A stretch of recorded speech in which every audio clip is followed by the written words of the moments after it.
Oh bisa.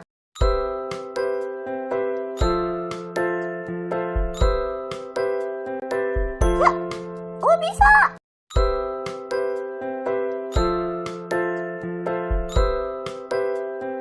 Ya. Oh bisa.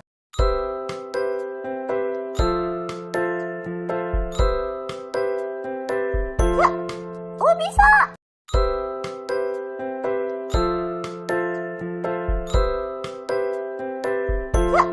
Oh bisa. Ya. Oh bisa.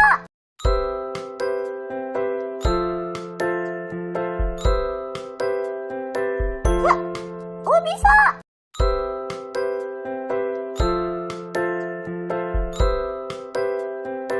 Ya. Oh bisa.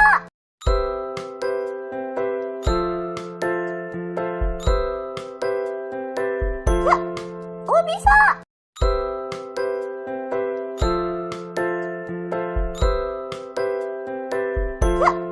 Oh bisa.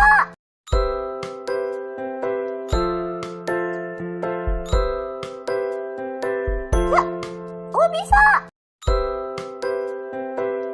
Ya. Oh bisa.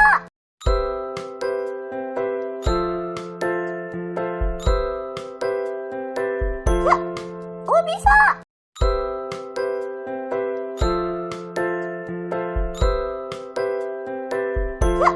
Oh bisa.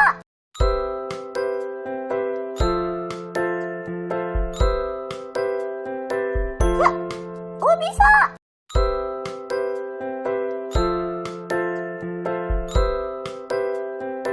Ya. Oh bisa.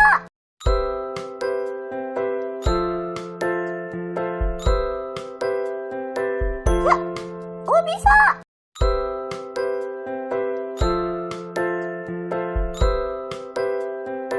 Ya. Oh bisa. Hi guys. Hello. Oh, hi guys. Good evening, I guess. Or is it good morning? Hello, selamat malam. Konbanwa. Yusho. Oh bisa. Halo. Halo, udah lama gak ketemu ya. It's really been a while, isn't it? It's only been 3 days, but hello. ねえ、3日ぶりだね。3日ぶりだわ、みんな。こんばんは。こんばんは、こんばんは、こんばんは。malam, malam. ということで、みんな元気かな？ So is everyone's a good mood today? Is it good? Are you fine? Are you healthy today? Are you stay safe today? Gimana nih hari ini? Gimana nih? Aman kah? Sehat kah? Iso. 明日かてほんと3日だぞ。Oh really? Wow, malam yapemara. How they came at the right time. Oh really? Thank you so much. So today I will be doing a live light novel reading with Bookwalker. Hai. Ibunya kelamaan nggak kok. Hari ini Yofi bakal baca-baca live reading light novel bersama Bookwalker.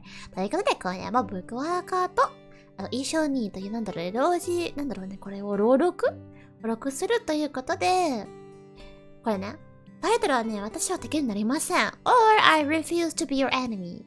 Jadi intinya ini judulnya I refuse to be your enemy. Ya pokoknya gak mau males jadi inilah, jadi enemy kamu gitu.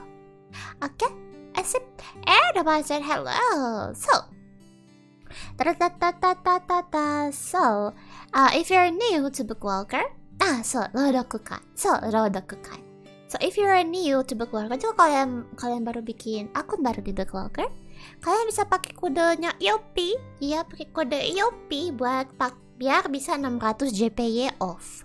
Yes, 600 JPY off atau 600 yen off. Jadi di dalam website itu banyak banget buku dari manga sampai light novel yang bahasa Inggris, yang sudah translation bahasa Inggris, dan kalian bisa beli secara digital. Nah, kalau pakai kode IOFI bisa 600 JPY off. Jadi kita bisa langsung deh 600 JPY langsung ke potong. Dan rata-rata ini deh kata-kata harga di Bookwalker itu tak terlalu mahal, sekitar 300 sampai 500 yen. Ada yang 600 dan 700 tergantung. Nah, untuk yang buku yang IOFI beli sekarang ini sekitar 370 yen. Jadi kalau kalian pakai kodenya, kalian bisa langsung dapat. Okay? So, other voucher is if you're new to Bookwalker, if you just kind of like create a new account for Bookwalker and use this code, you can just you can have a 600 JPY or Japanese yen off. So in Bookwalker, you can click the link in my description. There are a lot of manga and light novel English translations. For example, for this book I'm reading, it was about 370 yen, one volume. So if you kind of want to buy this book, you can just use this IOFI for and 600 JPY off. Yes. Okay. I mean, so the prices in Bookwalker, there's a various prices, but usually they are around 300 until 700 Japanese yen. So if you can use this code, you can just kind of like cut that 600. Okay. Pretty good deal, isn't it? Yes, kode promosi 600 JPY atau 600 yen. It's a pretty good deal. It is. So if you see the website, it doesn't really digital books is actually a lot cheaper than a physical book. So if you want to try to read something, there are a lot of books and light novels just like this one. You can use this code. Okay? Understand ya? ということで、Great deal, isn't it? ということで、ブックウォーカーね。日本のみんなもちょっとなんか、イングリッシュの、英語の版の、漫画や、小説をちょっと読みたい気分だったら、このブックウォーカーのサイトに行って、イオフィのこのコードね、このイオフィを入力すれば、600円のオフになるのよ。そう。だって、デジタルは普通に普通の本よりちょっと安いから、これをね、使ってみてはどうですかね。で、そうね、それぞれの様々な値段もあるんだけど、ここのイオフィがね、今読んでる私は敵になりませんという本は360円ぐらいに買うのよ。で、もしね、それをイオフィのコードね、今この600円のコードオフに使えばもう本当に適当でこうパンって読めるから。So, okay. Stream Jepang nggak stream English karena hari ini Yofi akan stream English karena novelnya juga bahasa Inggris. Cuman kalau misalkan kalian lagi ingin baca buku-buku bahasa Inggris, light novel, terutama light novel di Indonesia susah ya. Nah, terutama light novel, bisa langsung ke Bookwalker, oke? Iya, ありがとう。ということでね。ねえ、なんかね、日本のみんなもちょっとなんか英語の漫画やちょっと英語のラノベをちょっと読みたい気分だったらね、これを。I haven't started reading. I'm just explaining how the codes work because there are someone who asked for this code. Okay. Alright, so this room will mainly in English because the book I'm reading is in English, but yeah, I hope you can enjoy this. Okay. Genre. Okay, the genre of the light novel. Genre-nya romance. There's any canon, of course. That's why I picked this. How after the code expires, it doesn't expire. So yeah, you can just use it anywhere you can. So yeah, for the code expiry, it doesn't have any expiration, so you can use it anytime. Okay? Nah, untuk kode ini nggak ada expiration date atau nggak ada kadaluarsanya, kalian bisa pakai kapan aja. Okay? Is this live gonna be archived? Yes, of course, this live will be archived. And yes, it's about raw comedy and romance. Soldier novel, yes it is! It is a side novel. Oke, let's go. Ya bisa kapan aja. Jadi kalian kalau misalkan hari ini lagi susah nih bikin akun baru bisa kapan-kapan. Oke. Have fun reading your manga. Okay, this is light novel, but it's okay. Let's go. Alright. Iya, kapan aja. Noise nggak? Iya. Illustration is quite good, isn't it? So I choose this novel because, of course, I like isekai things. It's not really isekai, but I like these villainous things, and of course, I like the illustration too. So the illustrations is Mitsuya Fuji sensei. I really like their illustrations. I have picked this. So it's by Kanata Satsuki sensei, the author, and the illustrator by Fuji Mitsuya sensei. Okay. An Ikemen, yes, there's an Ikemen. I love it. My mom was a romance novel. Oh, really? Godlike illustrations. It is. Jajanin. What is Jajanin? It's romance comedy. Okay, so this guy here is called Alan Everett and Glenn Wentworth. And this one, yeah, you'll know them later. Okay. Okay, let's go. So there's a map. There's a map. So this the story is taking place in like another country, you know. So this maybe if you can see this map here, you maybe understands the story a little better. Jadi kalau kalian lihat ininya mapnya, ya sini ada mapnya. Jadi settingan cerita ini tidak berbasis dengan place itu apa namanya? Tempat yang asli, tapi tempat yang fantasi. Nah ini kalian kalau bisa lihat di sini, bisa agak-agak bisa membayangkan lah. Okay? I've been meaning to pick up on this series. Oh really? Hey, we have the same taste, aren't we? Yes, it's Akuyaku feel in this genre. It is. It's a novel. It hasn't adapted to a manga. Yeah, it's a map. Map. Jarang nemu novel yang ada mapnya. Iya nggak? Iya dong. Ini ada mapnya. It's like a treasure map. It is. It's like a treasure map, isn't it? There's lots of castle. So there's the royal capital, and there's this little domain right here.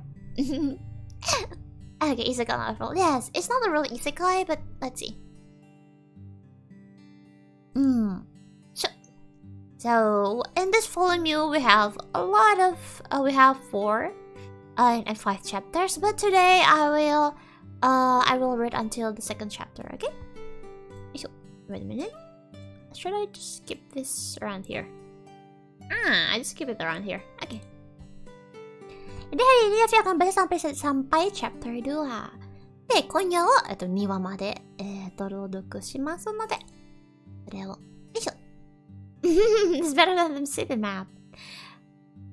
Okay. Yeah. I like this kind of novel and comic so much. They just make me feel in another world. It is. Okay. Endurance. Yeah. For now, I will be reading until chapter 2, but who knows in the future. Alright, so here's the prologue. Alright, so I will read the prologue first, okay? Ever since I was a child, I keep having this strange, recurring dream. At least, that's what I thought it was. In the dream, I found myself in a small wooden house, staring rapturously at a square-shaped object called a television. One side of the square was made of glass, and through this glass, I was able to see all sorts of things. Landscapes, moving pictures, women in short skirts bearing their legs. Every now and then, I would find myself gazing into a mirror, only to see a completely different size, a different me gazing back. Ooh, a girl with perfectly straight, black hair, dark brown eyes, and a broad, flat nose. A nose. In reality, my hair was the color of a maroon glaze, and my eyes were a dull gray-green. Sometimes I would recognize my reflection in a spoon and wonder if I had some sort of a subconscious desire to change my appearance. But it wasn't until I was 6 years old that I started to see these dreams with exceptional clarity. I remember because it was right around then that my father took a second wife. Ooh, a second wife. My stepmother was always incredibly cruel to me, but my father had never really liked the children himself, so he generally turned a blind eye to my suffering. The servants all kept their distance too, lest they put themselves at risk of losing their jobs. When I cried alone. But once I started having those vivid dreams, I should have stopped caring. I stopped hoping for my father would come to my rescue, and that made it easier to bear. Unfortunately, things things only got worse for me. 3 years later, after my father passed away, I was relegated to the position of a servant. The culprit? My wicked stepmother. My wicked stepmother, of course. She confiscated all of my possessions, gave me exactly one black dress to wear, all the better to hide the dirt and grime, and put me to work cleaning the house from top to bottom every single day. I cried in every single night, every night, wishing she would love me like she loved my younger half brother. But I was merely a child, so I couldn't oppose her. If I didn't follow her orders, I would go hungry that day. And I didn't exactly want to starve to death, aren't we? Yeah, stepmother, guys. A stepmother. But whenever I had those recurring dreams, my other family was always very kind to me. That tiny silver lining was what got me through these hard times. As it turned out, however, my life as a servant only lasted a few months before it came to an abrupt end. The day I was adopted by a nobleman I had never met. Unfortunately, my new father, the Count of Patriciel, was by no means a kind-hearted man. I was told he wanted a daughter to use as a political pawn. And for that purpose, he had paid a hefty sum to take me off my stepmother's hands. Adopted. On the bright side, he at least seems to want me around, and he never withheld any meals from me. I was given a wardrobe of beautiful clothes, and his servants treated me with respect. Sure, there was no affection between us, but it was still worth better than a life of servitude. At age 11, I was permitted to enroll in a parochial boarding school for daughters of nobility. Now, 3 years later, I was living a relatively peaceful life, learning all the ins and outs of a proper etiquette, while hiding my dark past, and over time, those strange recurring dreams became few and far between.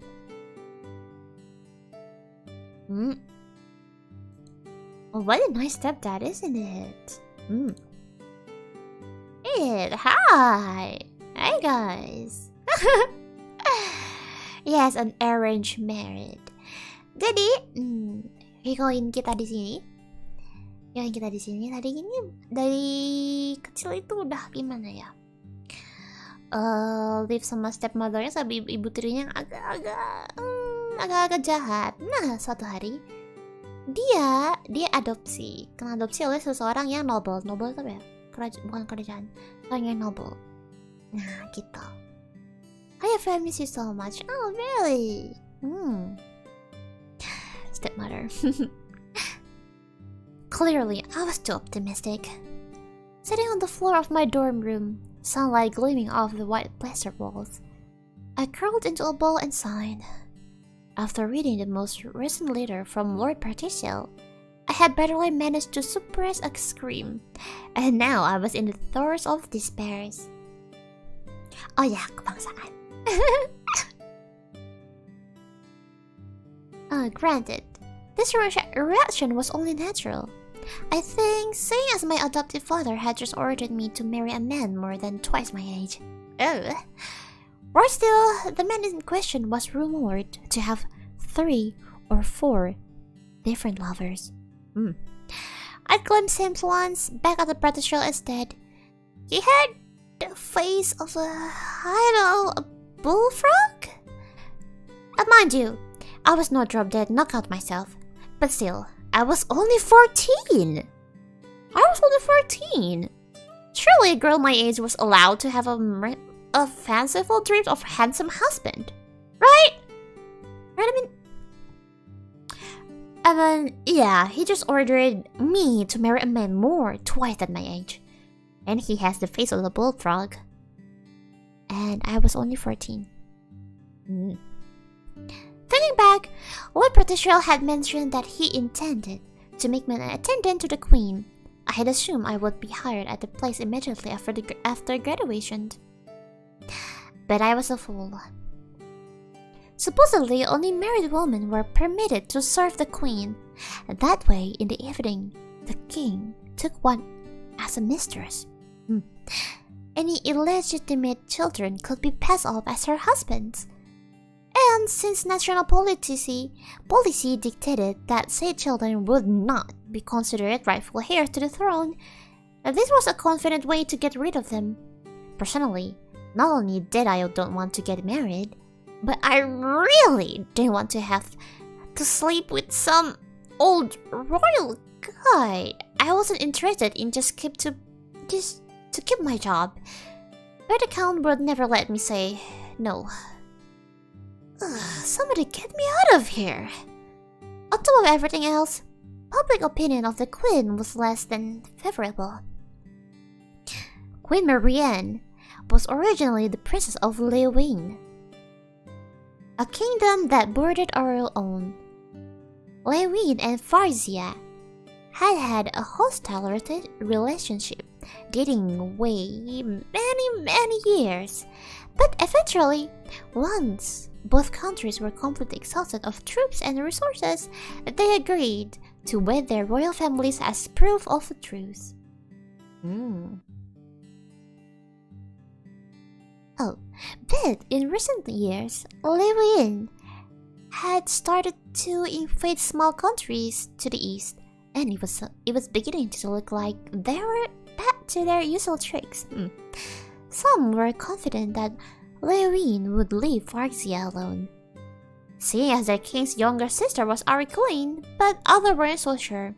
Marianne refused to assimilate into Farsian culture, and rumor had it she was on bad terms with the king.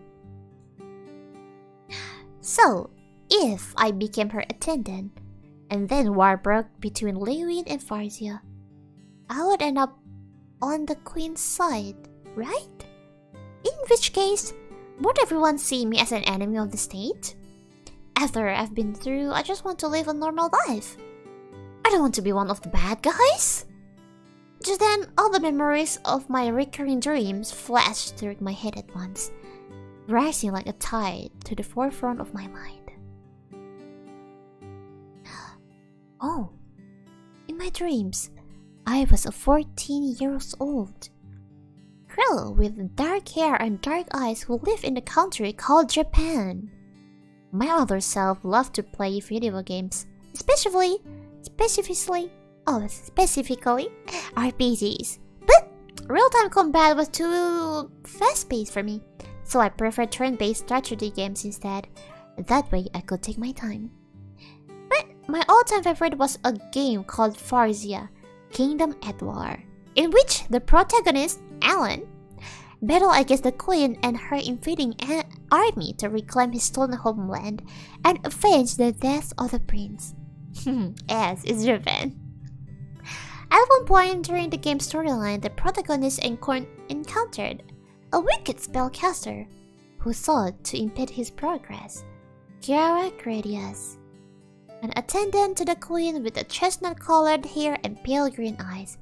Here, in real life, the viscount I was ordered to marry was named Lord Gradius, and if I complied, then I would end up with the same name as the spellcaster.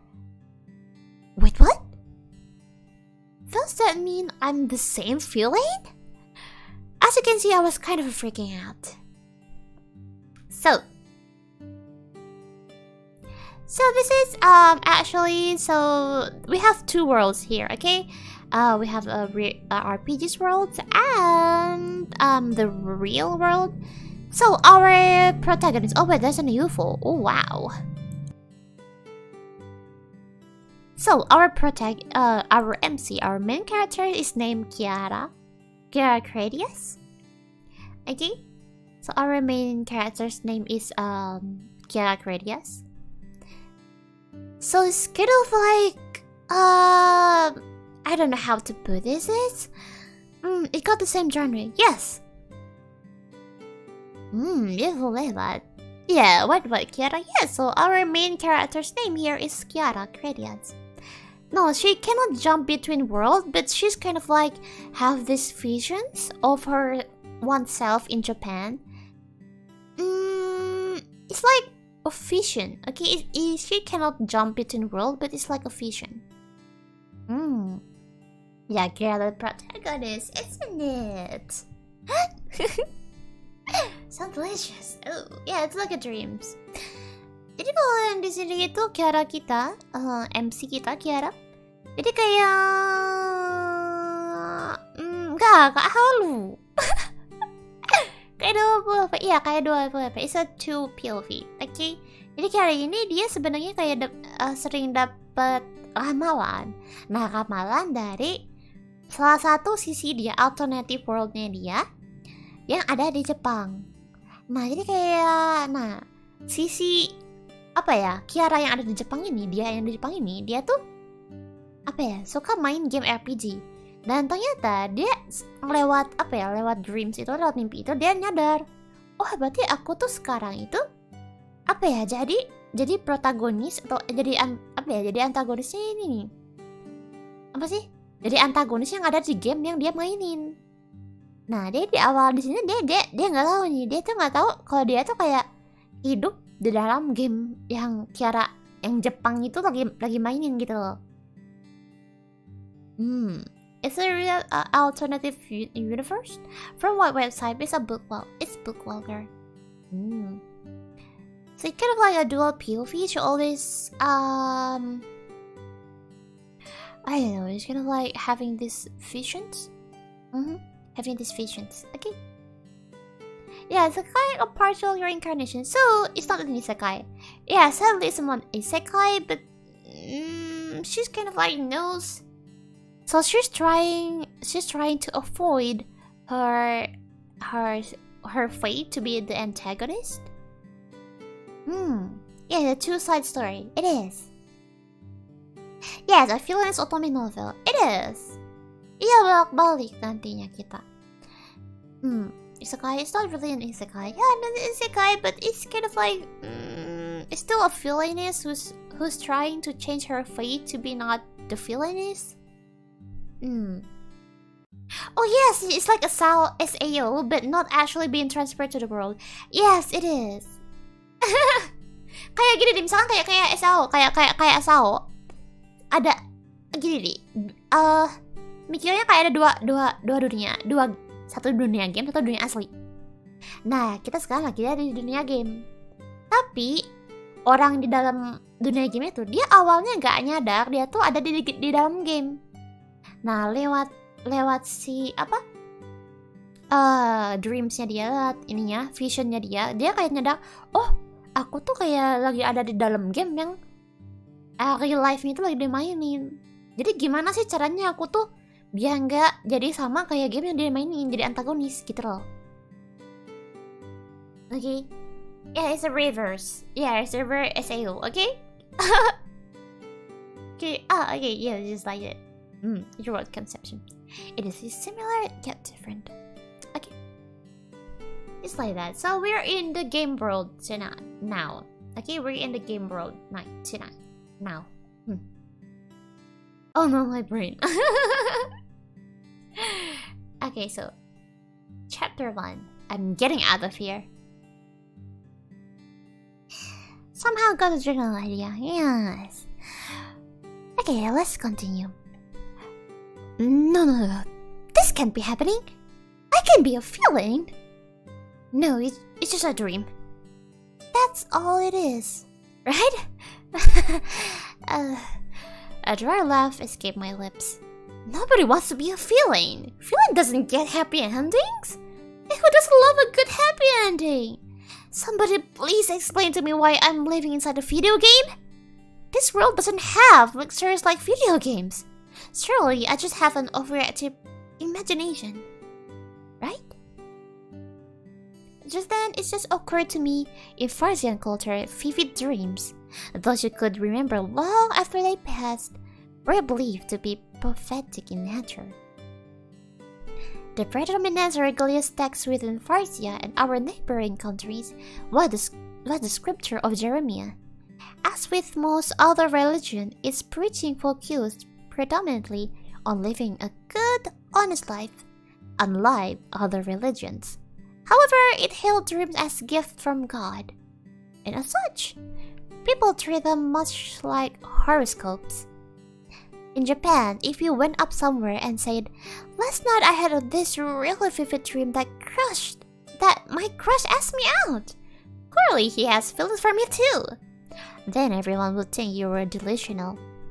But here in this world, if you told one of the monks, they'd pull out their dream interpretation book and start analyzing every detail, piece by piece. I dug through all the memories of my past life, searching for the smallest possibility that these dreams weren't prophetic. I mean, Game Kiara could cast magic, but I sure can't. And I've never seen anyone here cast any either. That said, I knew magic did exist in this world. Every now and then, I'd hear about palace hiring royal spellcaster, but well, there were exceptional soldiers on the battlefield.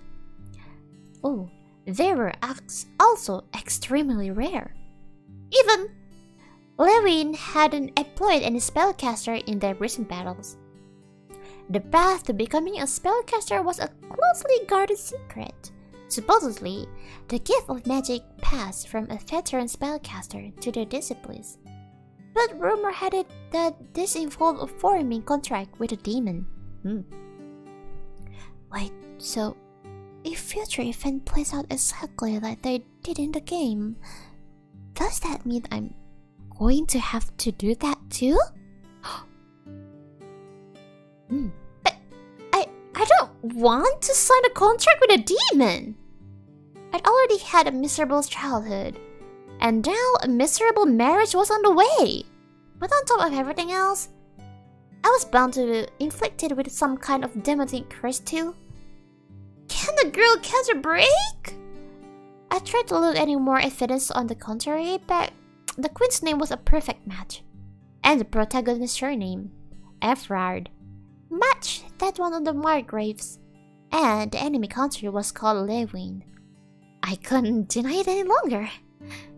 I was a character in a video game, and even worse, I was an antagonist. In the game, Kira would pop up every now and then to attack the heroes in specific areas where the queen's invading armies were stationed, ports, cities, and so on. It was actually rather annoying to fight her. She would spawn massive golems to do her bidding while she escaped. Once the player arrived outside the queen's castle, only then could they finally fight Kira head-on. Naturally, this battle ended with the protagonist and his allies victorious. There was even a little animated scene where Kiara ended up impaled on someone's sword. Ooh. The memory sent goosebumps spreading on my arms. Ugh. I don't want to die young. Wait, I know. What if I just don't marry him? In my current state, I can't use magic at all. So all I had to do was stay single. Then I wouldn't become Kiara Cradius, and I wouldn't be forced into any demon contract. So I would end up on the battlefield. Maybe then I could live a more peaceful life somewhere else. That's it. I'm getting out of here. I pulled the smart trunk under my bed, opened it, and took out my wallet. I still had about 100,000 cents to my name, given to me by the count himself right before I enrolled here, as a daughter of a nobility. I was supposed to use it to pay the dormitory servants to clean my room or run miscellaneous errands, but instead I did all my cleaning myself. Why, you ask? Because I couldn't risk anyone coming across the vial of potion I was heading. Oh. Because I couldn't risk anyone coming across the vial of poison I was hiding. Okay, girl. This too was a gift from one practitioner. He claimed it was for emergencies. But what sort of emergencies required poison? Truth be told, I was tempted to dump it out somewhere else, but I was worried that it would seep into the earth and make the plants wither. He hadn't told me what was in it, just that it was enough to kill a person. Okay. It was then I realized the kind of man who would make me carry a poison at age 11 would certainly have no qualms forcing me into a contract with a demon. How did I not see this coming? Exasperated with myself, I stuffed my wallet into my pocket. Then I hiked up my back skirt and strapped the vial of my poison to my thighs, along with a dagger. A dagger. The Count had taught me the knife combat soon after he adopted me. Naturally, he had said it was for self-defense.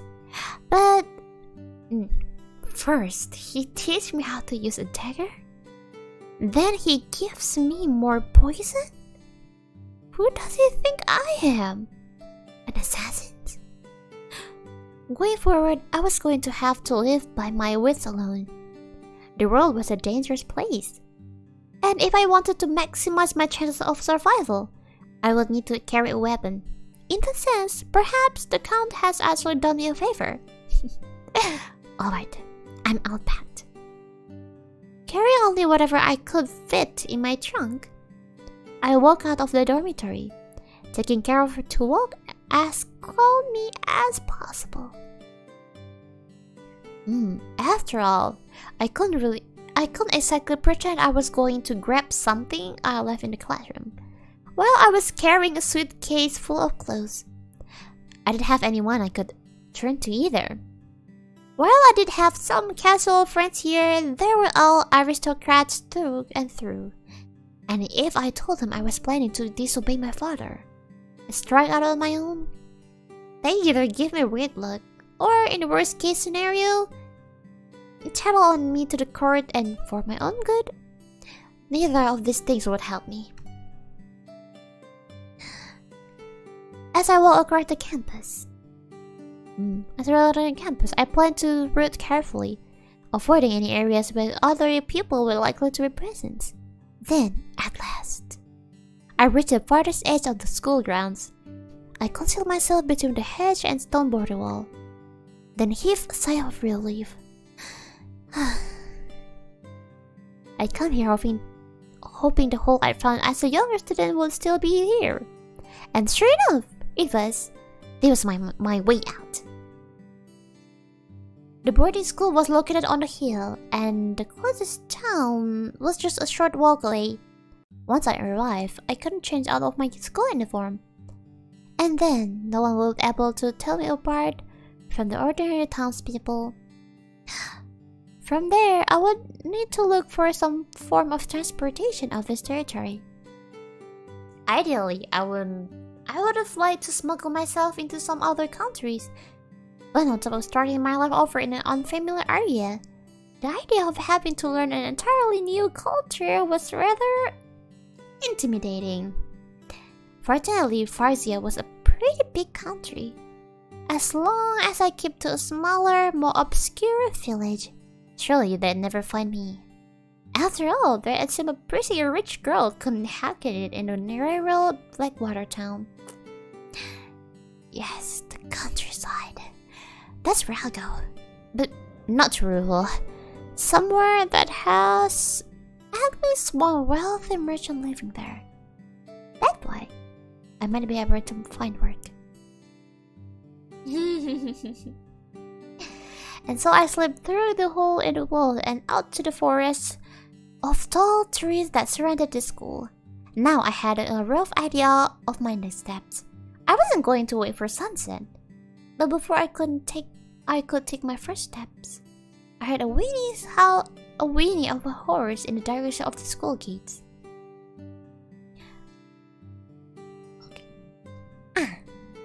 Outside the priest and the carriage that Dad delivered fresh food in the mornings. Almost no one ever visited the school. Was there some sort of family emergency that requires a student to leave? Or had Lord Patricia sent a carriage to collect me? I decided to find out. To my relief, the carriage intended to recipient appeared to be a male student about my age. What I vaguely recognized. Oh wow. Oh really? Thank you. Realist, yeah, we have a realist main character here. Once I confirmed the carriage wasn't for me, the panic cleared from my mind. And that was when I noticed the other carriage, which appeared to be reserved exclusively for luggage. The hood was up, so I couldn't tell how full it was. But would it be possible to smuggle myself inside? By carriage, I could cover a lot of ground rather quickly, all the while concealing myself from potential pursuers. And if I was careful, I could quietly hop out once we had to cross the border out of a royal domain. That way, I wouldn't cause them any trouble. As I watched attentively for my big chance, the dark-haired boy suddenly turned on his heel and sprinted back to the school building. Evidently, he'd forgotten something. His servant, a silver-haired boy, followed after him. Also, present were 5 knights on horseback, likely to serve as bodyguards. They, too, were distracted by the boy's mad dash. She smuggled herself. As the goddess played her flute, a Frisian idiom for when an opportunity unexpectedly presents itself. Supposedly, the goddess flute could summon miracles from afar, and as for me, I was pretty sure I'd heard her trill. And the next thing I knew, my body was moving on autopilot as I dashed over the hooded carriage and climbed inside. By some miracle, no one noticed. Perhaps it truly was the work of a goddess. Then, a short while later, I felt the carriage comments as if I wasn't there. The luggage began to rattle and sway. I moved to the back, where the driver was less likely to hear me. The floor of the carriage was littered with boxes of all sizes, so there wasn't much walking space. I located a large box containing a small shelf covered in cloth. Relocated the shelf to a spot where it couldn't even topple over. Then climbed into the box myself. Tucked away in my hiding place, I let out a sigh of relief. As the tension drained from my body, I suddenly found myself quite sleepy. Rocked by the motion of the carriage, my back knocked painfully against the side of the box. But even that wasn't enough to stop me. Before I knew it, I had fallen fast asleep.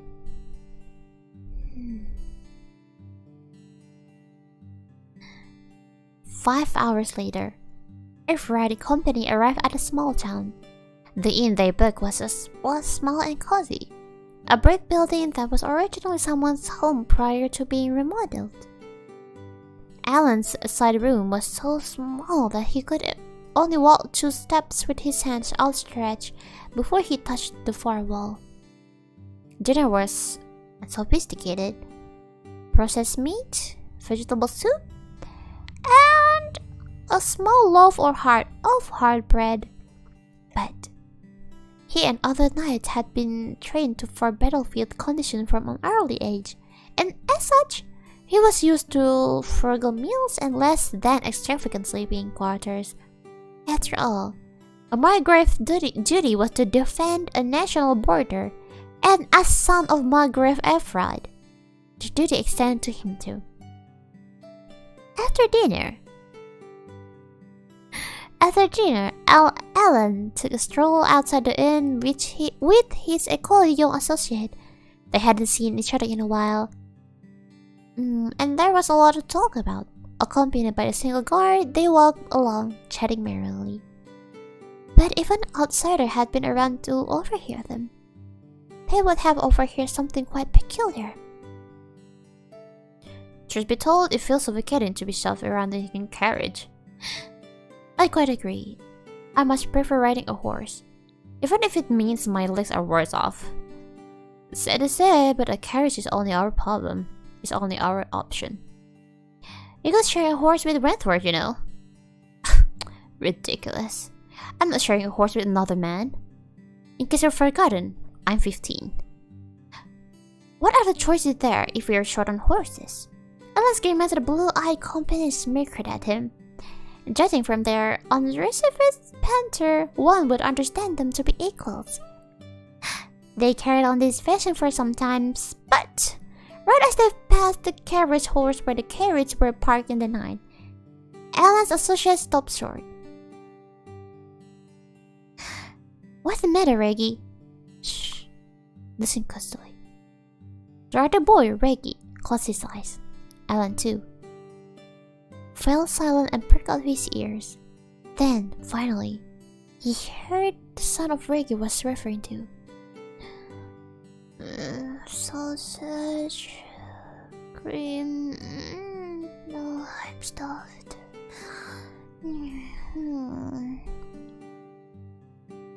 There was a muffled voice coming from the carriage house, which was, by all accounts, empty, save for their two carriage. Alan's expression stiffened. The voice was young and female, but that didn't mean they let their guards down.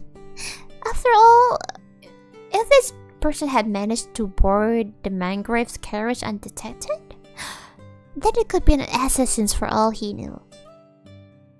Is she talking in her sleep? We need to drag her out of here while we have the chance. Alan hailed the nearby guide. In contrast, Reggie cocked his head pensively. I'm not sure. If we were dealing with an assassin here, would she really risk sleeping on the job? Especially considering all the guards we have with us? You never take these things seriously. Alan snorted. Fortunately, his companions didn't seem opposed to tracking down the stowaway. At the very least, he turned to the guard. We suspect someone's aboard the carriage. Stay back. I'll investigate. The tall, dark-haired knight beckoned to the rest of his squad, who had tagged along in secret. One of them remained with Alan and Reggie, while the other accompanied the dark-haired knight into the carriage house. As they tracked the voice, they learned that it was coming not from the passenger carriage, but the hooded luggage carriage. The dark-haired knight attempted to enter from the back, but his body was too large, so he started shifting boxes out of the way. Wait, Wentworth. Reggie jogged over to the carriage. Reggie, don't! Alan hissed, as long as he couldn't reasonably get away from this walking stowaway, but Reggie already ran around to the front of the carriage and climbed aboard. The dark-haired knight, Wentworth, dashed up to the front, tried to stop him, but it was too late. Before they could react, Reggie peeked from around the hood. Thank the heavens, he's safe. Everyone heaved a sigh of relief. Damn it, Reggie! Don't run off on your own. You need to act like a man benefiting of your station. Oh, I'm fine. See? As he spoke, Reggie hopped out of the carriage, carrying a brown-haired girl wearing a familiar black school uniform. She looked to be a bit younger than they were. I found her son asleep in there. Reggie grinned. And if she's a student from your school, then that means she's the daughter of a noble, right? Busted. Evidently, he didn't see her as very dangerous. Alan scowled. She could have stolen that uniform from anyone. he warned.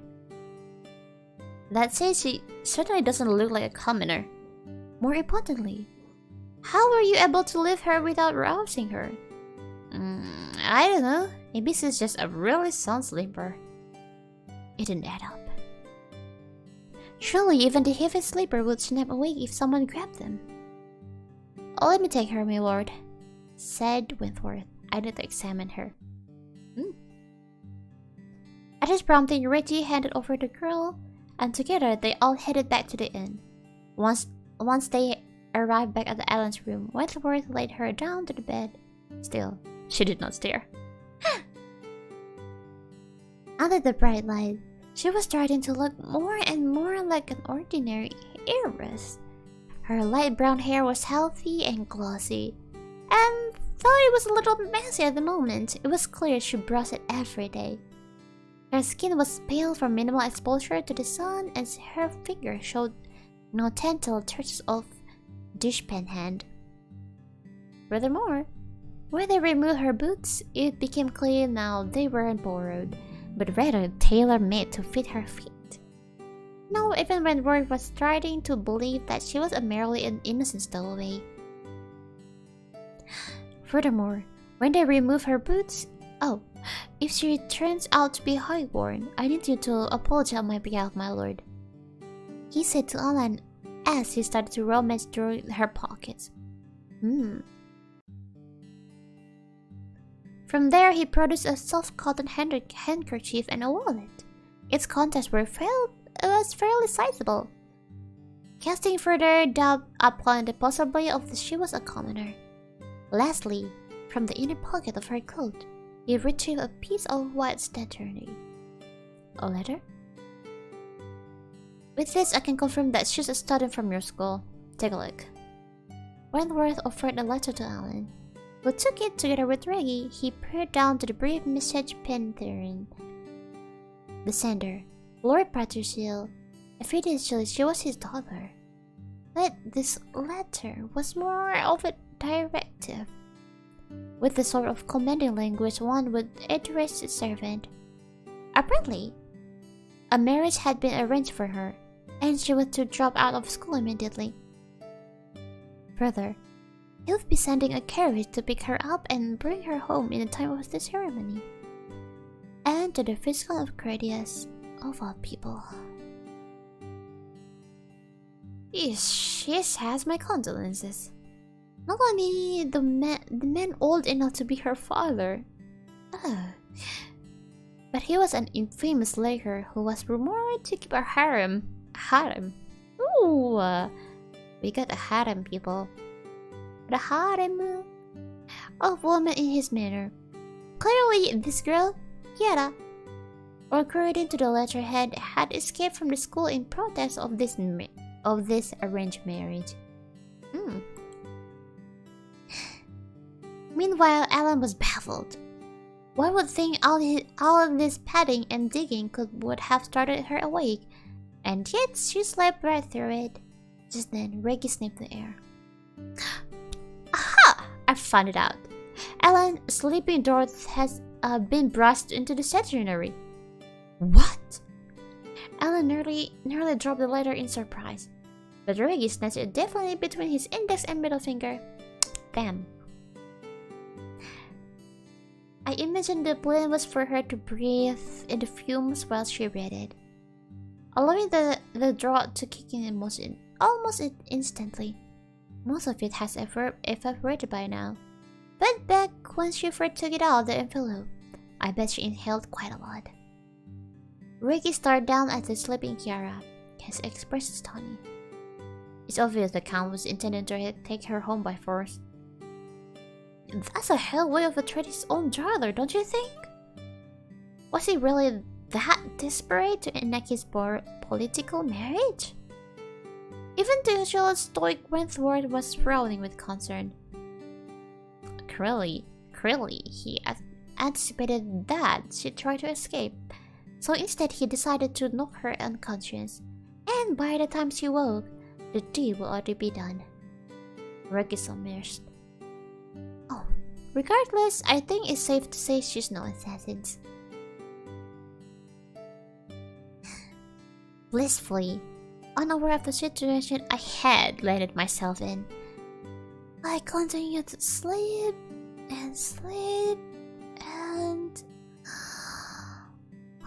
sleep until the sun had risen the next day.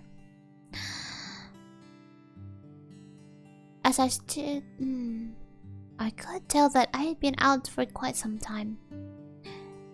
In a sense, I was actually impressed I'd slept for so long in a hard wooden box. Perhaps I was just a really sound sleeper. Vaguely, it occurred to me that this box felt an awful lot like a regular bed. As I opened my eyes, I found an unfamiliar older boy staring back. What? The scream caught in my throat as I doubled forward into a coughing fit that broke my tears to my eyes. As I coughed, the unfamiliar boy started to rub my back. Thank you. Still, I needed to stay on guard. Thank you. I sputtered, looking up at him. He didn't seem flustered. Instead, he pulled his hand away and continued to observe me like a scientist watching a lab rat. He had a head of dark hair, and he wore a dark gray, long-sleeved tunic made of thick fabric, with elaborate embroidery here and there. Judging from the blue cloak, the sword hanging at his hip, he looked to be like a knight in service with a noble house. Having only just woken up, my mind was still fuzzy. However, a few moments there, I realized I wasn't decidedly not aboard a carriage. Moreover, I was in a bed in a room somewhere. Anyway, I finally realized who had found me. I very nearly leapt out of my skin. I'm really sorry for sneaking onto your carriage. Sitting on my knees, I bent forward until my forehead touched the mattress, hoping against hope that they would accept my apology. I did it poorly on my impulse, and for that, I'm sorry. I took one look at your carriage, and then I swear I heard a goddess play her flute, so I went for it. I promise I'll be out of your hair as fast as humanly possible. Oh, and I can pay you for the ride. I'll give you a fat tip as a token of my apology. So please don't press charges. Terrified, I plunged into shaking hands in my pocket and pulled some money out of my wallet. But when I moved it to put on the chat table, I instead tumbled face first off the bed. Oh. What? There was a loud thud as I hit the wooden floor. Reeling from the pain, not to mention the blow to my ego, I found myself temporarily incapacitated. First, they had caught me allegedly trespassing aboard their carriage, and they had carried me inside so I could sleep in a proper bed. And now I had just disgraced myself in front of them.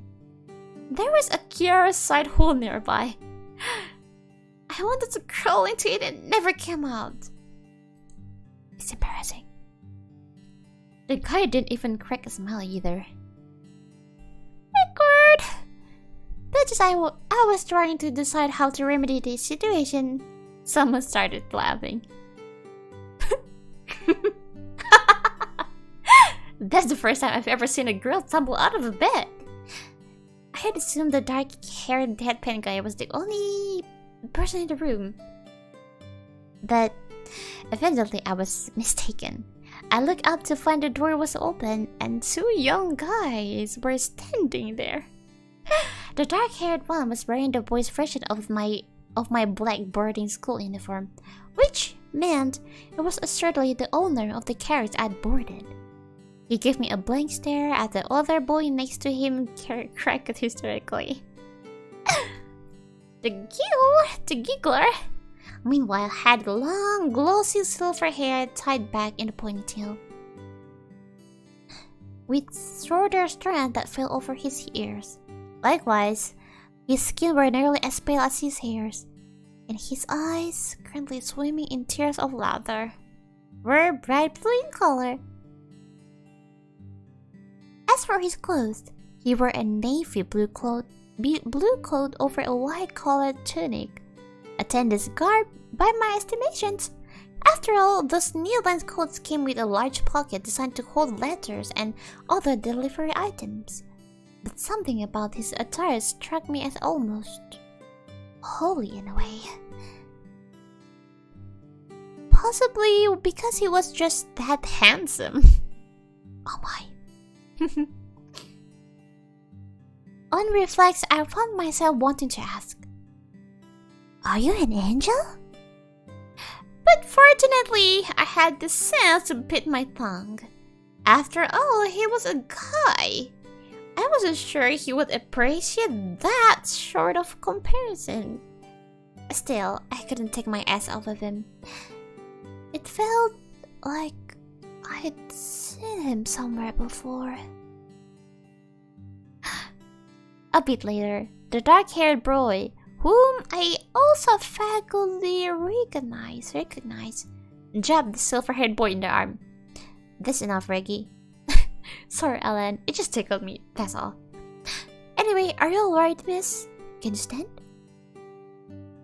The silver-haired boy, Ray, apparently, walked over and offered me his hand. For a moment, I stared at him in a daze, then gingerly reached out to accept Reggie. "My lord!" But froze, started, as two other guys shouted in unison, "Come on, I won't bite." I thought with a frown, but then it hit me. Of course. I was a total stranger to these people. Worse still, I was caught stowing away aboard their vehicle. They had every right to suspect me of ill will. Thus, I decided it was bad I didn't accept his help. But before I could retract my hand, he seized me by the wrist. I got caught! Yeah, oh yes, baby! Yeah, some little illustrations, thank you.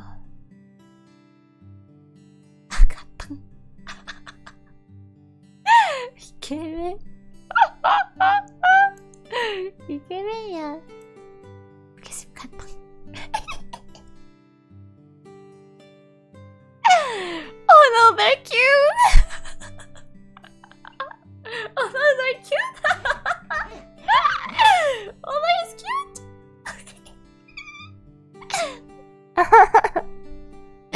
Oh, you can't. Yes, picture. Kimenda.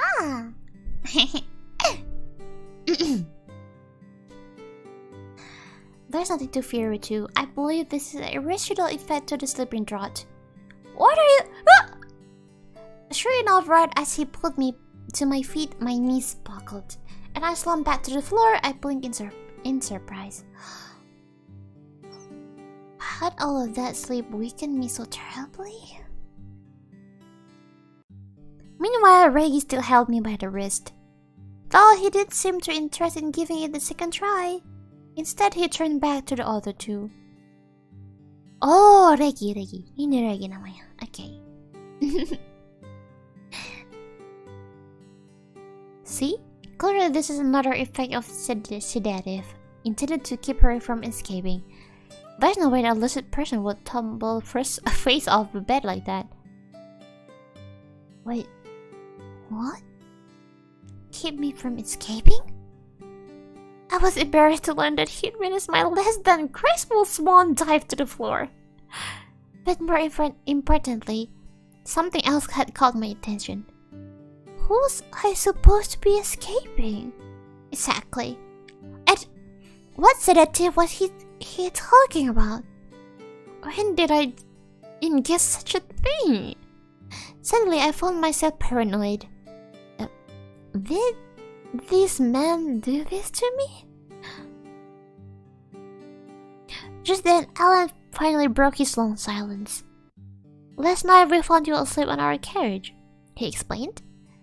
Ah, yes, that made sense. I could remember nodding off to sleep in there. So we carried you out, but you didn't wake. Then we tried to sneaking you and shouting at you, both to no avail. And since you were a stowaway, we needed to take every precaution. So we examined your possessions. That's how we came across the letter from your father. And we determined that it was laced with a sleeping agent. He held up a letter that I received from Lord Patriciel. What? So he put a sleeping draught in the letter? Was that really necessary? Lady Patriciel, we believe your father attempted to sedate you in order to prevent you from escaping the arranged marriage prescribed in his letter, and sure enough, that is precisely what your attempt to do. However, you managed to find your way to safety before the sleeping draught took effect. Sure enough, I take one look at the letter and bolted like a bat out of hell. After all, he was only my adopted father. There was no love between us. I didn't much care if his plans were dashed. I was 14, and I was convinced that with a bit of hard work, I could make it my own. At no point, however, I did suspect that he might have laced the letter with a sleeping agent in order to take me home and marry me off by force.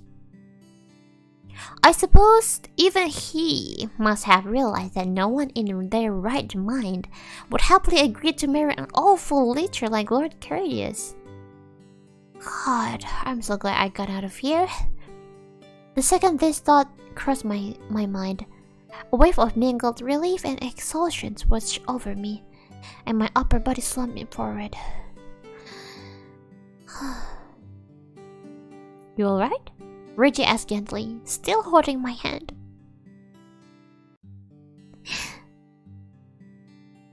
Frankly, I feel like passing out. But I know that'll just create more hassle for everyone, so I'll enter it. After all, it was probably really annoying to have to carry my unconscious body, and I put him through it once already, so I didn't want to make these first impressions any worse. Then Reggie started snickering again. A real giggler, this guy. From there, I explained the circumstances. That the Count had adopted me from my stepmother, and that I ran from the marriage to my would-be fiancé's terrible reputations. Obviously, I couldn't tell him about my past life, so I wasn't able to explain that I was trying to avoid being turned into a villain. Unfortunately, they seemed reasonably convinced that the girl who had essentially been sold into slavery wouldn't want to be forced into marriage. To be fair, this world likely has its flair of horrible biological parents as well, but to them, this inhuman treatment seemed to make more sense coming from someone who wasn't related to me by blood. What on earth were you planning to do after you left the dormitory? Alan asked. His annoyance plain as he sat across from me on the opposite bed.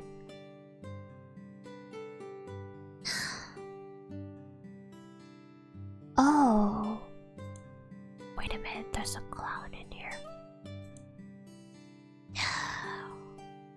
Oh my. Oh my. Pause.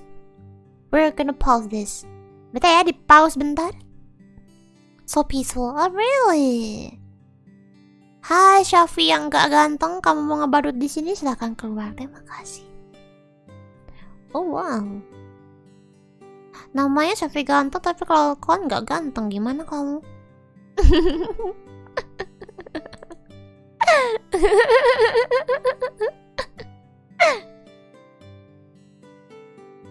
Gimana? Nah kamu jadi ganteng tapi gak ganteng kelakuannya gimana nih? Kamu memilih stream yang salah, Bung.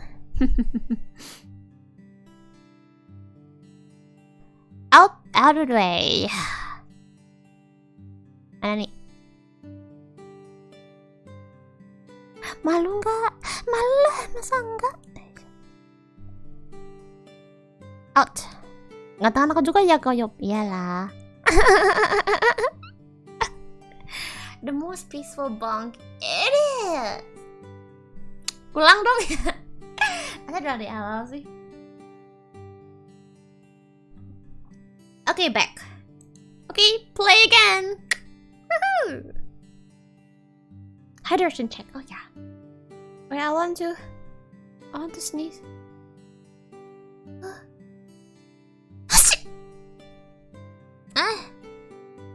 Enak banget. Enak banget sih. Ayo,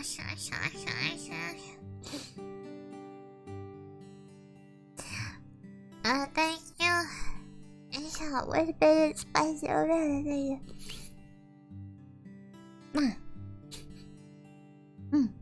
Okay. Ayo minum dulu, lupa. Hydration check.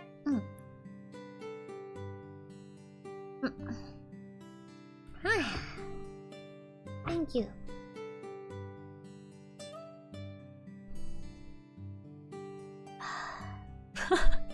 Random banget tuh saya kalau keras kepala saya pakai apa?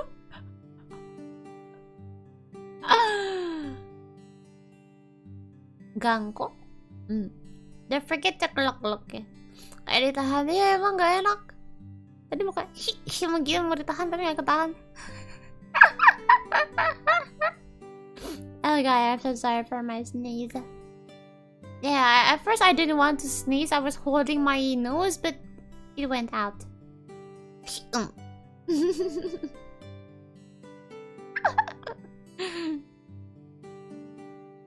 Proceed to sip more water. It is. So let's go. Where was I? Oh.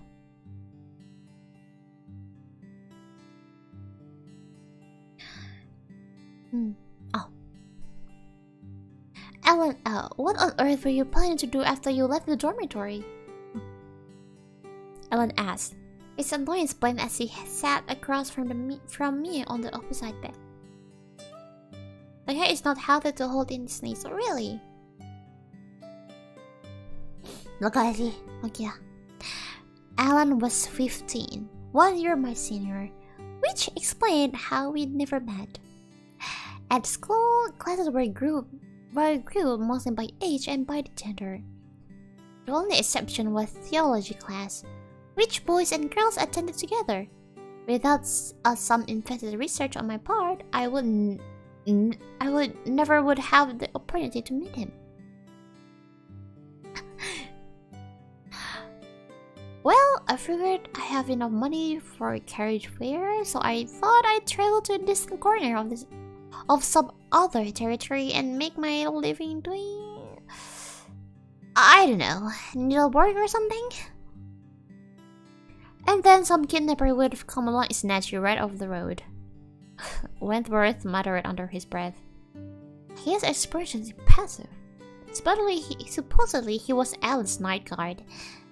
He was absolutely right. And of course, but due to a certain undisclosed reason, I was just that desperate. I guess I could be honest with them. It's so frustrating having to keep the secrets. As I quietly averted my eyes, Alan's attendant Reggie spoke up. Same difference really. You read it later, the Count was already planning to kidnap her himself. He did have a point. Either way, I would have been sold off to someone against my will. The only difference was that in the later, my future owner was named outright. Out of the furnace into the fire. With amused. Simply convincing. Excellent. Thank you, Reggie. That said, this Reggie person struck me as peculiar. He was an attendant, a servant, yet he addressed his master? Alan, like one with a friend. Was there more to the story? Curious as I was, I couldn't bring myself to ask. After all, once I left, I wouldn't be seeing the face of him again. In fact, I was pretty sure I needed to minimize our interaction at all costs. Why? Because once I learned Alan's surname, I nearly screamed. Alan Efrad, son of Margrave Efrad. As it turned out, I very much knew who he was. Not because we'd met at a boarding school, but because he was the protagonist of that video game. The reason I didn't realize sooner was because he was 2 years younger than his game counterpart, who was 17 at start of the storyline. At the moment, he only came out to Wentworth's chin, but in 2 years' time, he would grow taller, and his face would lose much of his youthful roundness. In my experience, puberty had tendency to make guys more... what's the word? Broad? Rugged? In the game, Alan's expression was always grim and joyless. Focused entirely on the objective before him, like in a sort of tunnel vision. The real-life Alan was still serious in temperament, mind you, but not quite to that extent. There was one other reason I didn't recognize him right away. His name was so commonplace at school. At least 2 of the girls I knew had a brother named Alan. So when I heard this guy's name was Alan, my only real reaction was, "Oh hey, another Alan. I guess it was a popular baby name back then." Now that I knew who he was, however, sharing a room with him had become incredibly uncomfortable. Granted, I hadn't reached villain status yet, but if my destiny had its way, this was the guy who would have killed me. On top of that, I'd smuggled myself aboard his carriage. And since I wasn't originally on his side, I felt essentially out of place here. Thus, I decided it was high time we parted ways. Well, again, I'm sorry for what I did. I'll probably recover my mobility once enough time has passed. But I'm sure you all have somewhere to be, so by all means, feel free to get going without me. The sun was now high in the sky, noontime or thereabouts, by my estimations. Because of me, they were wasting precious daylight. And yet, for some reason, they declined my suggestions. Think about it. We're talking about the sort of man who was planning to kidnap you while you were unconscious. Do you really think that he'll just shrug his shoulder and give up? Reggie remarked. Alan grimaced at the implications. Our boarding school received a very few visitors as it is. First, they'll comb the area within the distance she could have reasonably traveled on foot, and when they don't find her, they'll start looking at the visitor records. Then they'll see that our carriage departed the same day she went missing, and they'll track us down.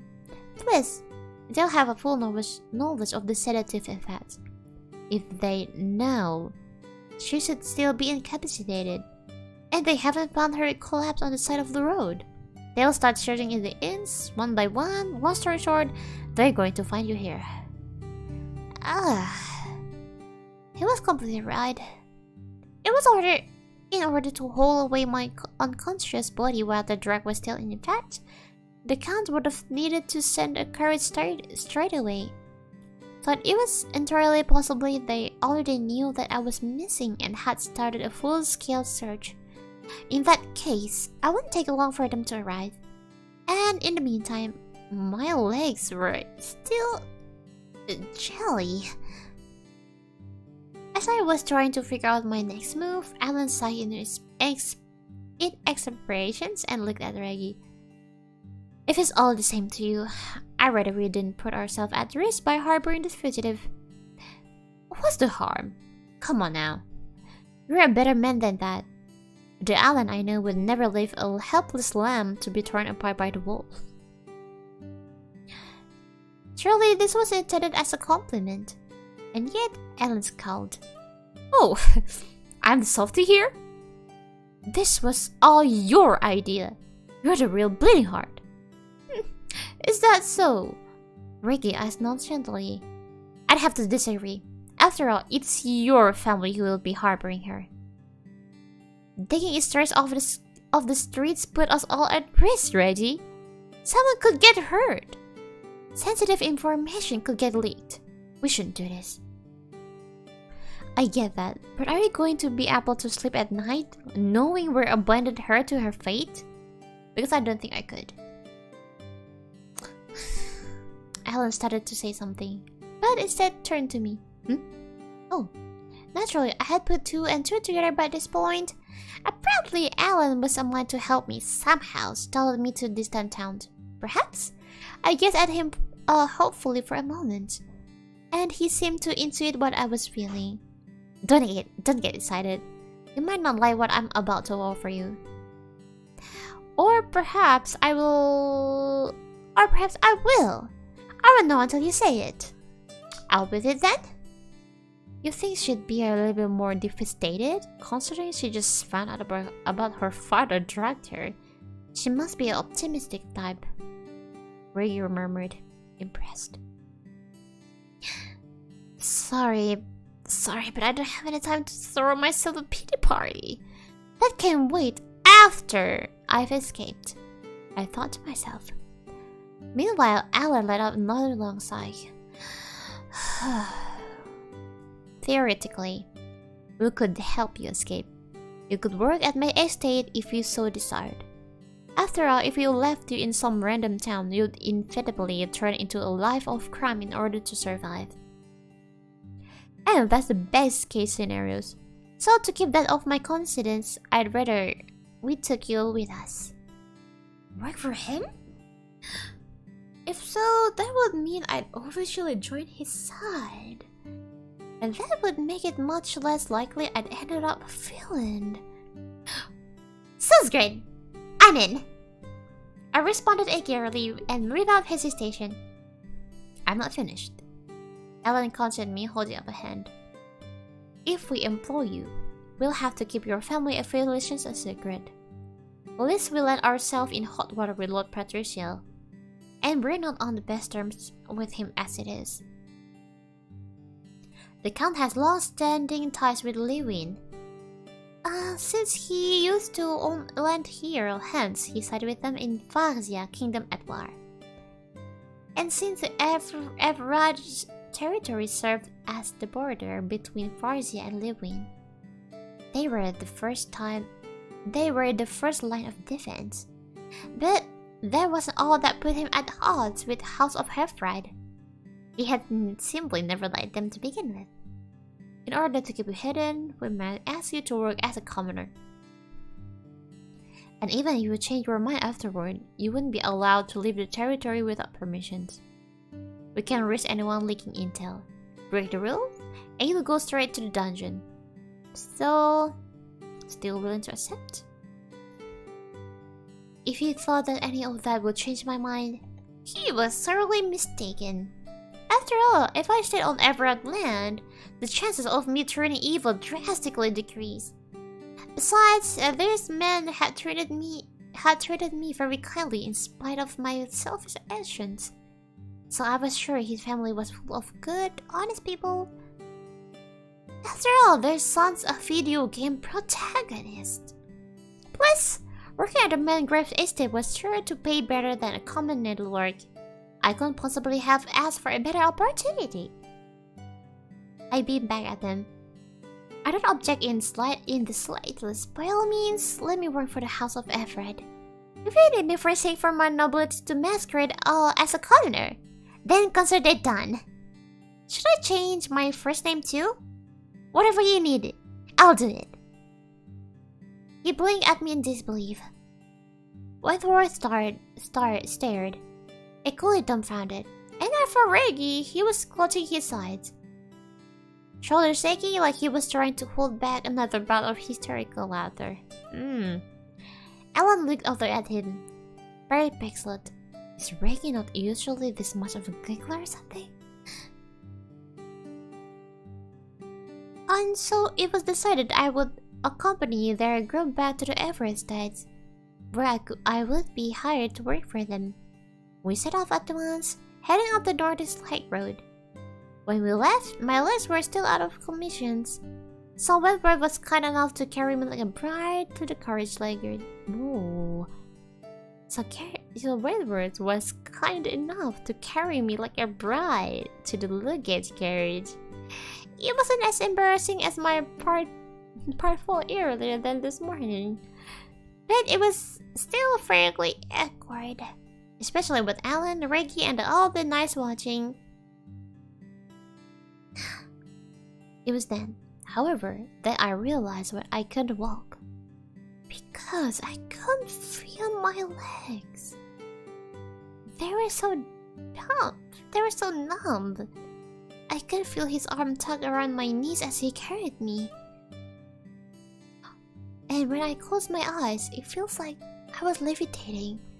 This loss of sensations terrified me.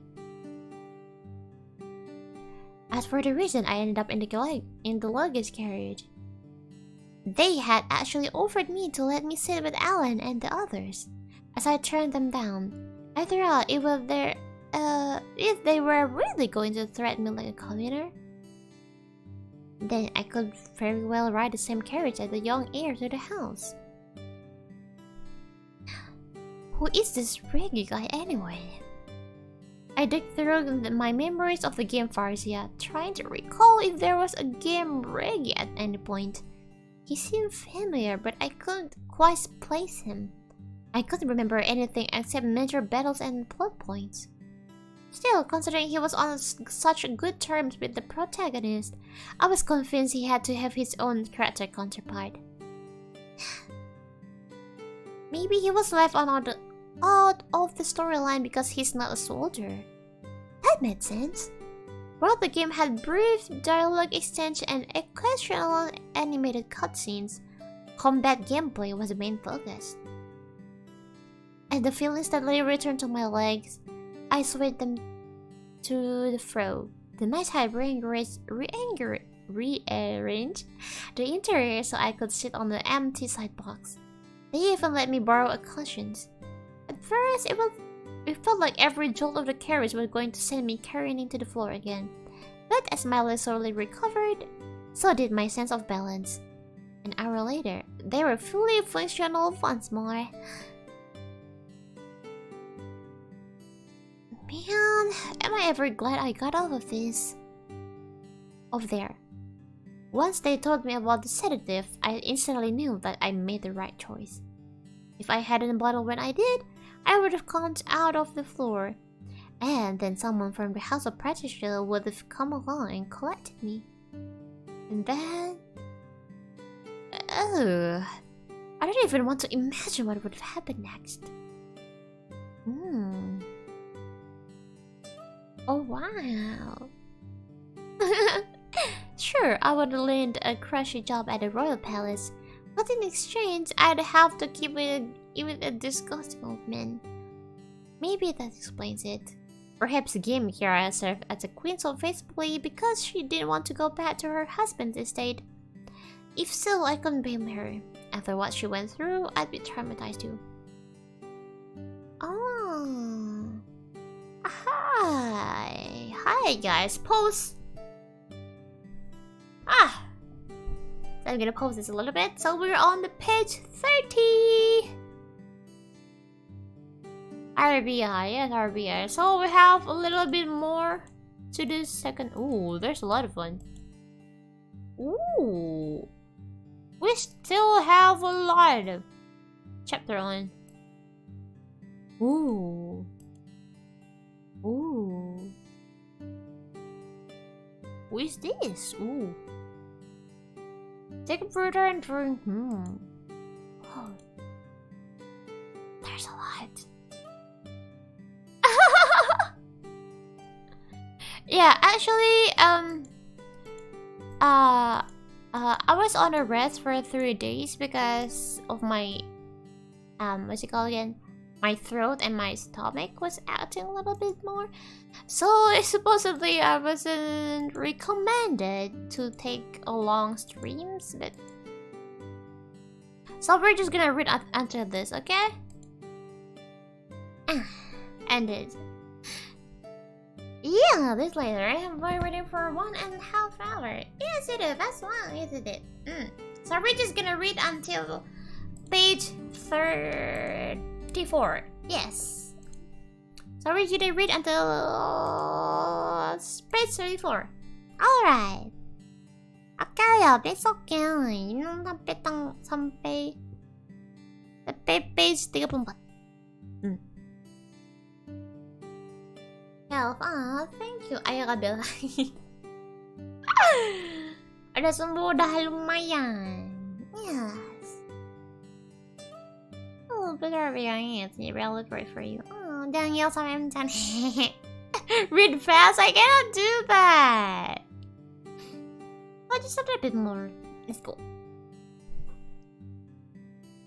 In fact, perhaps Lord Bradishel planned it was on purpose so I would want to ally with the Queen. I shuddered. Then, before I knew it, it was lunchtime. They handed me 2 pieces of bread with grilled meat folded inside. I ate it with gratitude. It was a little dirty, but I didn't care. I washed it down with some water and sighed in satisfaction. Just then, Reggie walked onto my field of vision a short distance away. He beckoned me. The knights watched him do it, but didn't stop him. Curious, I approached him.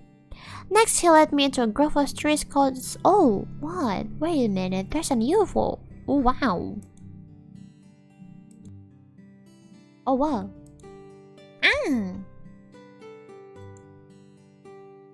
ASMR.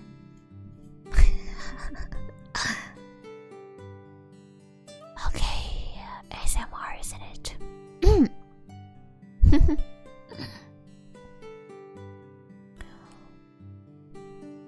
Next, he led me into a grove of trees in short of distance from the road. Above us, the autumn sky was clear, and the crisp air was thick in the smell of fallen leaves. What sort of conversation would require this much privacy, I wonder? Then he stopped, smiled, and said, "Could you show me your legs, please?" Huh? What? My legs? Why? I thought it was considered shameful for a girl 10 or older to expose anything above her ankles. Even if it was an accident. Anyone who witnessed her in that state would judge her and call her a harlot. Surely this sort of request was reserved for more intimate situations. Oh God, I thought he was an angel, but what if he's actually a total womanizer? Frightened, I took a step back. When it came to romantic relations, I knew the basics, but even my past life memories didn't extend past age 14 for some reason. Somewhat it came to my intricacies of how to navigate such things. I was utterly clueless. After all, I didn't have any previous experience. In my past life, girls were generally encouraged to fight back against their harassers, but in a world with a rigid class systems, I couldn't exactly use physical force against a nobleman's attendant. Especially not after I'd agreed to be treated as a commoner. I took another step back, but Reggie encouraged with a step forward. This process repeatedly itself until I inadvertently backed myself against a tree. At which point Reggie placed both hands on my cedar. At which point Reggie placed both hands on either side of my shoulders, boxing me in. Anyway, FYI, this is a kabedon. For some reason, this reminded me of a crossing gate the train tracks. I could almost hear the whistle of the oncoming locomotive, warning me that I was in a danger. Trapped. I tried to tremble. He chuckled. Let me guess. A dagger and a file? I gasped. He was right. I was still wearing them strapped to my thigh. But until recently, I lost all feelings in my legs. so I completely forgotten. And since no one else had asked about them until now, my panic must keep them hidden.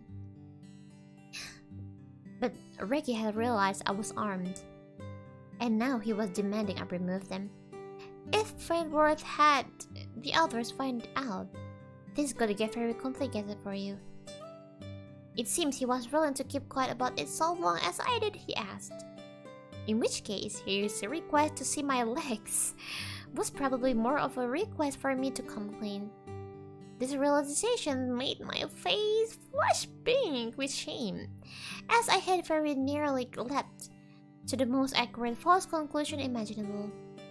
That Ricky was coming on to me.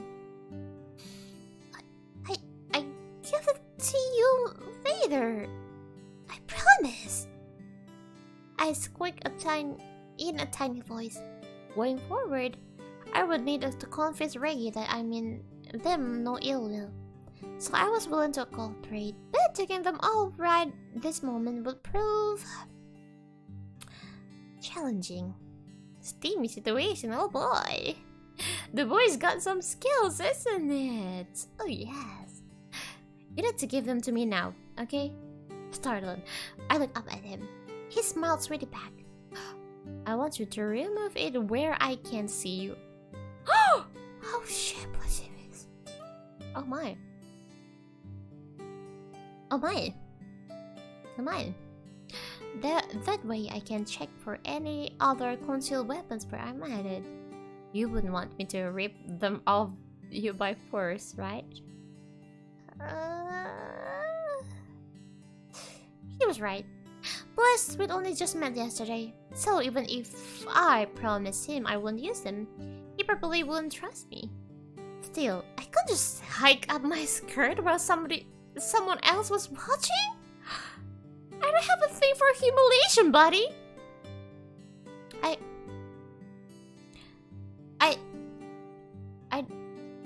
I don't have a thing for humiliation.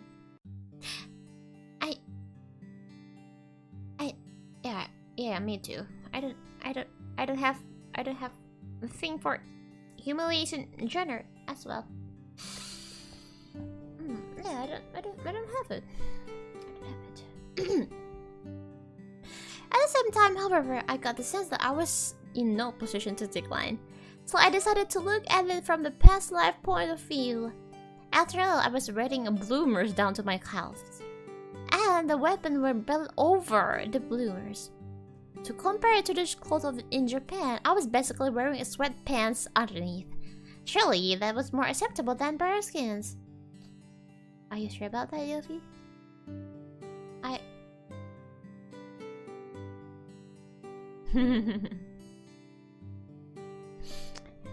don't know. Watch out. Yeah, that's it. Think of the short shorts I used to wear in my past life and the bikinis. See? Compared to that, this is nothing. Still, for the sake of my last lingering dregs of shame, I needed to give this with my back turned. Give me a moment, I stammered. He seemed to sense that I was going to cooperate, so he took a step back and offered me some room. I relieved. I angled my body to hide as much as possible as I lifted my skirt and removed the leather belt from my thigh. I knew I wouldn't be able to prevent him from seeing my calves, but at the very least, I maintained my modesty up from the knees up.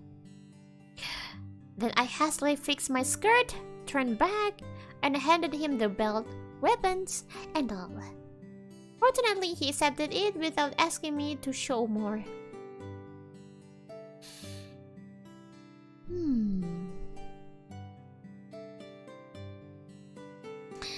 Maybe he already knows I'm not consulting anything else? Wait. Does that mean he looked up my skirt while I was sleeping? Because of the realizations, I bit back of a mortified scream.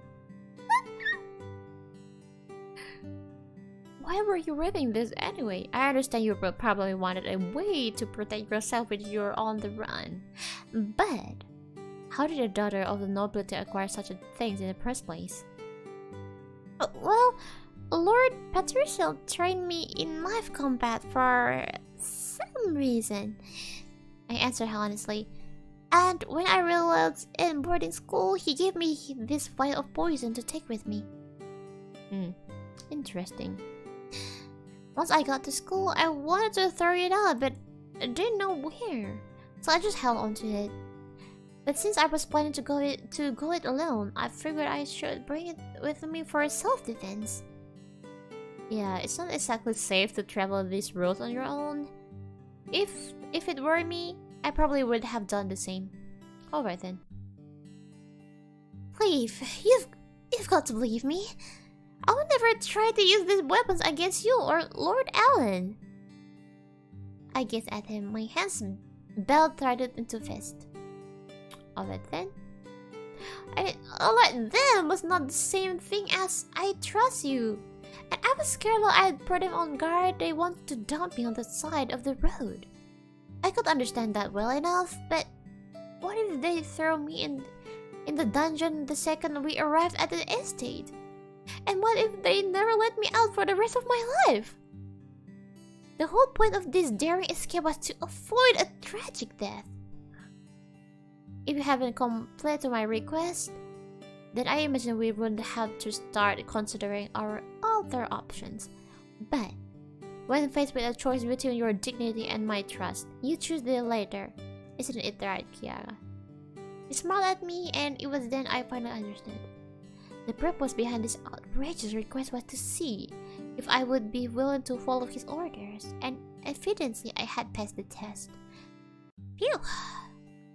Next, Reggie took me by the hand and led me to a nearby riverbank. He opened the vial and sniffed it.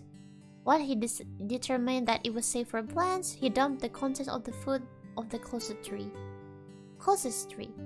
I explained to him how I'd fear that it would create a giant, conspicuous patch of dead grass whenever I choose to dump it. And he snickered at me. Yeah, hand-holding. Then he loaded the emptied vial back to its pouch on my belt and flung the whole thing into the deepest part of the river. Truth be told, part of me was scared to lose my only weapons. But at the same time, I was a little bit relieved that they were gone.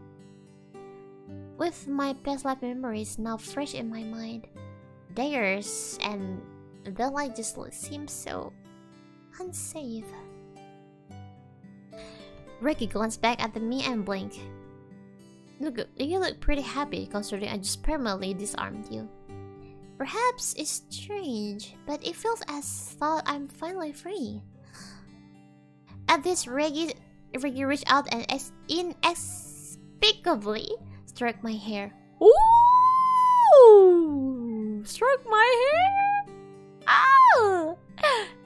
His gentle touch brought back the old memories. When was the last time someone caressed me like this? Not since my mother died, perhaps. My father was never affectionate, in words or in gestures. As I pined for a maternal embrace from my days long past, Rocky took my hands once more. Let's head back. I nodded and obediently followed after him. We're finally getting somewhere, boys!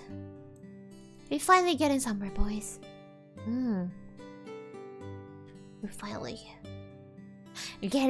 boys. We hold hands and the head pat.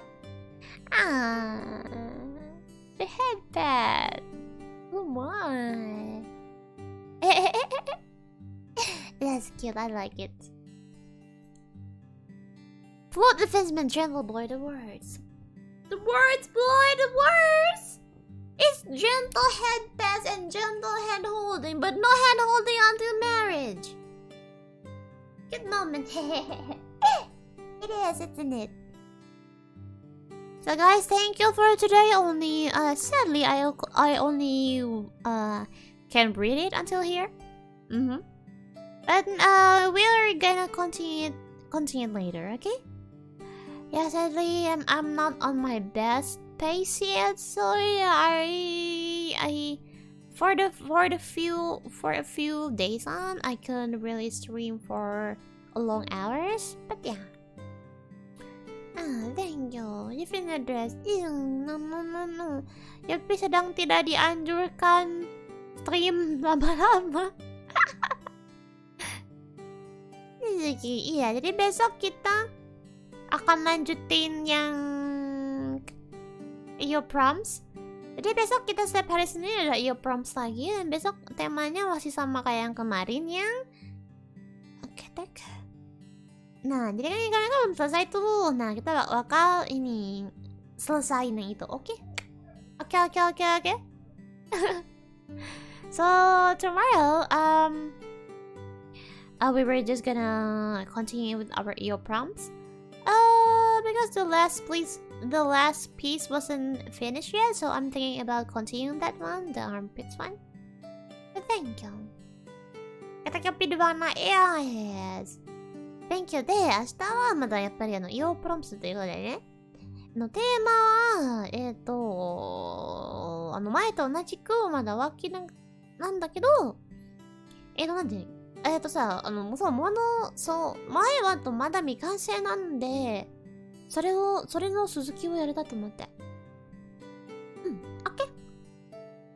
Iya, ngelanjutin attack. Yes, kita akan ngelanjutin attack. Gonna make a playlist for the streams? Yeah, maybe. Thank you. It's Monday. Yes, it's Monday. 月曜日だ。明日は月曜日なんで。Back to yes. No new theme. Yeah, sir. Unfortunately, no new theme for tomorrow. But yeah. Okay. Makasih loh. Makasih loh. Yeah. So thank you guys. So the super chat I received today, I will read it tomorrow. Thank you. Itu super chat yang Yofi dapat akan dibacain besok. Jadi mereka super chat wa ashita yomasete itadakimasu. Thank you. I was just gonna rest my eyes a little bit. Thank you. Membikin keteknya, ayo. Imagine someone real, please don't. Thank you, Hasan. Thank you. Sampai jumpa besok, Daniel. Sampai besok. Selamat malam. Nah, istirahat dulu. Oyasumi. Iya,